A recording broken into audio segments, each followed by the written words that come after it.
কোরআনে আল্লাহ বলছেন, আমার বান্দা শোনো, দুনিয়ায় আমার আযাবের নিয়ম একরকম, আখিরাতের আযাবের নিয়ম আরেক রকম।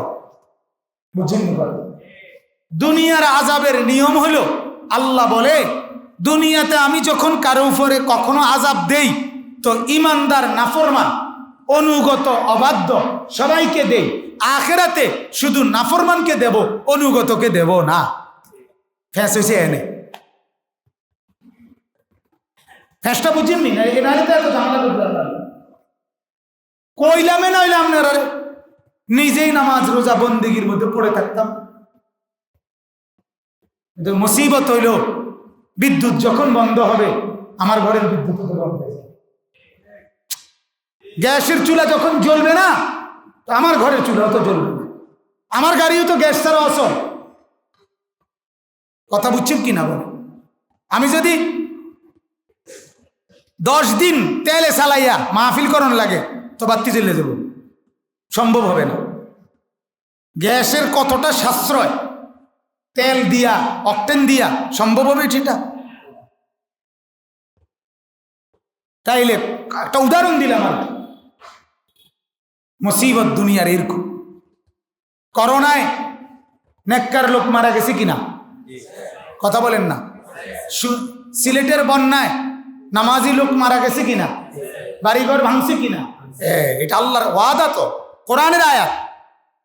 আল্লাহ তাআলা বলে, বান্দা দুনিয়ায় আমার আযাবকে ভয় করো, কারণ দুনিয়ার আযাব এমন, শুধুই জালেম যে, পাপী যে, তাকে ধরে না, সবাইকে ধরে। এক হাদিসে আছে, রাসূলুল্লাহ সাল্লাল্লাহু আলাইহি ওয়াসাল্লাম বলেন, মাহদী আলাইহিস সালাম, ইমাম মাহদী নাম শুনছেন না? ইমাম মাহদী যখন আসবে, বের হবে, প্রকাশ হবে, তখন মক্কায়, আরবে, তখন সিরিয়া অঞ্চল থেকে একদল বাহিনী আসবে ইমাম মাহদীর বিরুদ্ধে যুদ্ধ করার জন্য। তো যেই কাফেলা আসবে বিরুদ্ধে, পথিমধ্যে বাইদা একটি জায়গায়, আল্লাহ রসুলের হাদিস, স্পষ্ট হাদিসে আছে, ওইখানে আসার পরে, ওইখানে পৌঁছার পরে ওই এলাকার পুরাটা এলাকা একসাথে, আল্লাহ রসুল বলেন, মাটির নিচে দাইবা যাবে। এই মানুষগুলো সব জিন্দা দাফন হয়ে যাবে। একের স্পষ্ট হাদিস, আমি নিজের চোখে পড়ছি। এখন ওইখানে সাহাবীরা জিজ্ঞাসা করছে, তখন হাদিসে আছে, ইয়া রাসূলুল্লাহ, কথাটা বোঝেন, ওনার খুব গুরুত্বপূর্ণ প্রশ্ন করছে সাহাবীরা, ইয়া রাসূলুল্লাহ, যে গোটা এরিয়াটা মাটিতে ডাইবে যাবে, তখন তো অপরাধী তো এই যে লোকগুলো যুদ্ধ করতে আসছে ওনার বিরুদ্ধে, তারা না, তো ওই এলাকার মধ্যে তো সবাই অপরাধী। ওই সময়ে ওই এলাকাতে তো আরো লক্ষ মানুষ থাকবে, পথিক থাকবে, মুসাফির থাকবে, গদ্দুয়ার দোকানপাট মানুষ থাকবে না? হেরার দোষ কি? তো ডাইবা গেলে তারাও তো কি হয়ে যাবে? রাসূলুল্লাহ সাল্লাল্লাহু আলাইহি ওয়াসাল্লাম বলেন, এমনটাই হবে, সবাইকেই দাবাইয়া ফেলা হবে। এরপরে আখিরাতে কিয়ামতের দিন, ইউবাসুনা আলা নিয়াতিহিম, যার দিলের নিয়ত ছিল যেমন, কিয়ামতের দিন পুনরায় হাসরের মাঝে উঠানো হবে তাকে ওইভাবে। হাসরের ময়দানে আলগা করবে। এখানে কি হয়ে যাবে? সবাই ডাইবা যাবে, নেককারও, নাফরমান, অনুগত, অবাধ্য। তো মুসিবত তো এই কারণে না। আলেমরা চিল্লায় কেন? আল্লাহর নেক বান্দারা চিল্লায় কেন? কাঁদে কেন? ডাকে কেন? বলে কেন? এত ওয়াজ, এত নসিহত, এত বয়ান, এত চোখের পানি, এত কান্নাকাটি, এত আহাজারি কেন? নবীজির 23 বছরের এত মেহনত কেন?